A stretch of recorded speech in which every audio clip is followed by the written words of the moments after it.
Now, the Republican-controlled U.S. House of Representatives has voted formally to authorize the ongoing impeachment inquiry into President Joe Biden. Well, they've called for an inquiry. Now, the U.S. president questioned the priorities of House Republicans and called it a baseless Republican impeachment stunt. Now, the House voted on partisan lines 221 to 213 to launch the inquiry. Republicans are rallying behind the politically charged process despite lingering concerns among some in the party that the investigation is yet to produce evidence of misconduct by the president. House Republicans are examining whether Biden improperly benefited from his 53-year-old son Hunter Biden's foreign business dealings when he served as vice president of the United States from 2009 to 2017 under Barack Obama. Now, the Republicans have zeroed in on his son's business ventures in Ukraine and China during that period. They have turned up evidence that the Hunter Biden led clients to believe that he could provide access to the vice president's office. But they've not provided evidence that Biden took any official actions to help those businesses or benefited financially from them. The effort will almost certainly fail to remove Biden from office.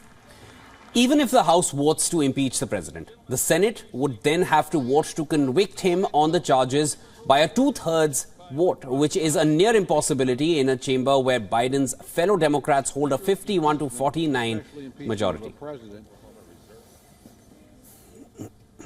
Speaker, for what purpose this gentleman from Massachusetts?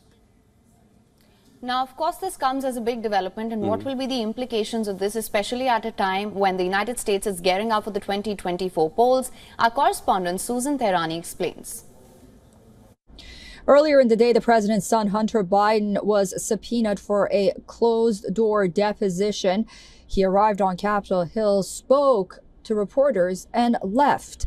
He did not enter the building to sit down for that closed-door deposition, defying the subpoena. Just hours later, the House voted on party lines to authorize an impeachment inquiry into President Biden. And while it's very unlikely that the Senate will pass it, considering the fact that it is a Democrat majority Senate right now, still Republicans hope that this impeachment inquiry will bolster their argument for Hunter's subpoena. Republicans are now moving to hold the president's son in contempt of Congress for not showing up for that testimony. In a statement ahead of the vote, lawmakers said that this impeachment inquiry against President Biden will help them in court to get the proper documents.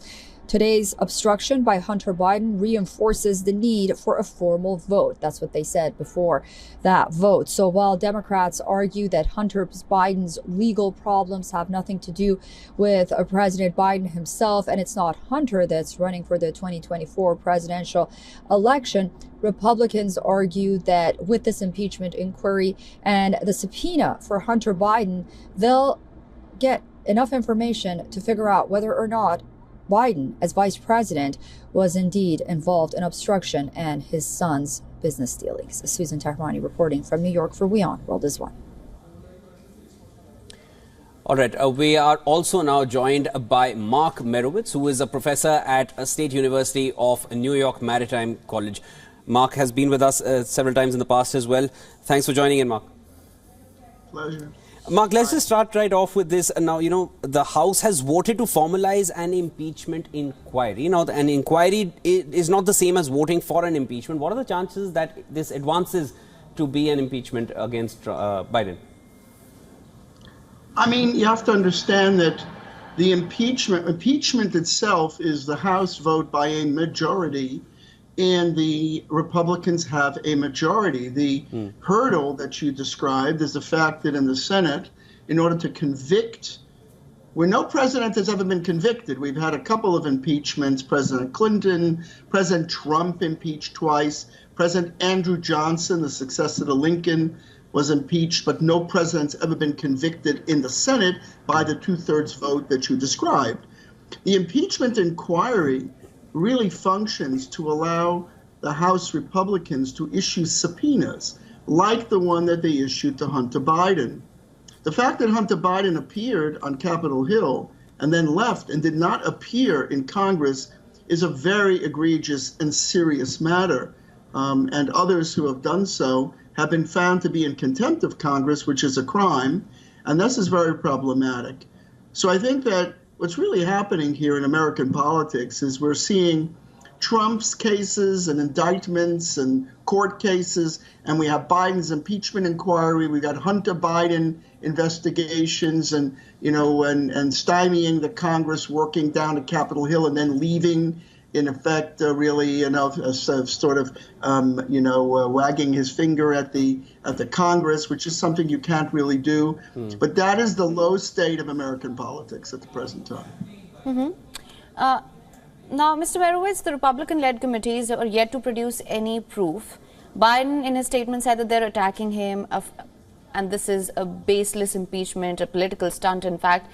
Now, how do you see this playing out, and will we see more such incidents leading up to the 2024 presidential elections? Oh, yes, absolutely. This is what we're going to see. We're going to see the impeachment inquiry. Now, arguably, the Republicans say that they need to have the inquiry in order to have the right to get further information. Now, the president takes a position that's baseless. It may, in fact, be baseless.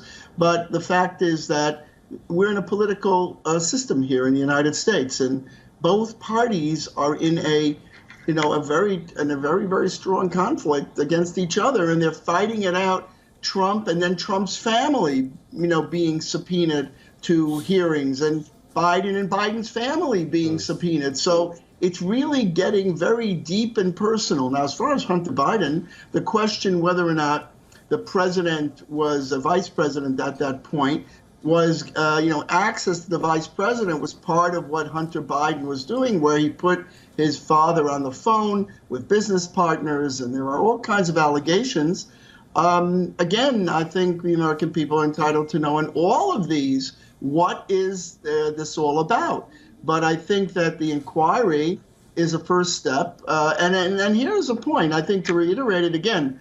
Even if President Biden is impeached by a majority, which could happen, the likelihood of a conviction is virtually non-existent, unless you end up with something like so egregious that you end up with like a Watergate type situation where Nixon was not impeached. He resigned before he was impeached. That's because he would have been impeached and convicted. But it's really questionable, as you point out at the present time, based on what we know, that we're going to go in that direction. Mr. Marowitz, I just want to come in here. Politics is very fraught. Yeah, when the chances of the impeachment are non-existent or near impossible, what's the purpose of bringing out this kind of an inquiry? What kind of effect can it have on Biden's 2024 presidential run? Profound. It's profound because it affects voters' perception of Biden and of Trump. Look, Trump's indicted, he's going to court. Biden is being impeached, they're going to have hearings, and they're going to try to bring out things against him. So what is this really all about is using the institutions of government, whether they be the courts or whether they be the Congress or the Senate, in order to advance electoral chances for candidates. So this is really what it's about. Because at the end of the day, those indictments, we actually don't know where that goes right now, because, as you know, Jack Smith has asked the Supreme Court to accelerate those proceedings so that they can go forward before the election. The Supreme Court might not agree with that. We have an election. So do we want to have the president, Trump, going to court and facing conviction and possibly jail sentences? And the same point, the turmoil of having impeachment trial. Now that's very disruptive, and doing that in an election year. So what the American people are facing is a confusing mixture of all kinds of accusations. And what is the point of it? And this was your question, is basically to affect the voters' perception of the candidates. The perception. Because probably Trump will be running against Biden. It will definitely have some kind of an effect on the perception, and that is what matters most leading up to the 2024 presidential run. Thank you so much for joining in, Mark. That was Mark Marowitz, a professor at State University of New York Maritime College. Always a pleasure to have you here with us on World DNA. Thank you. Thank you.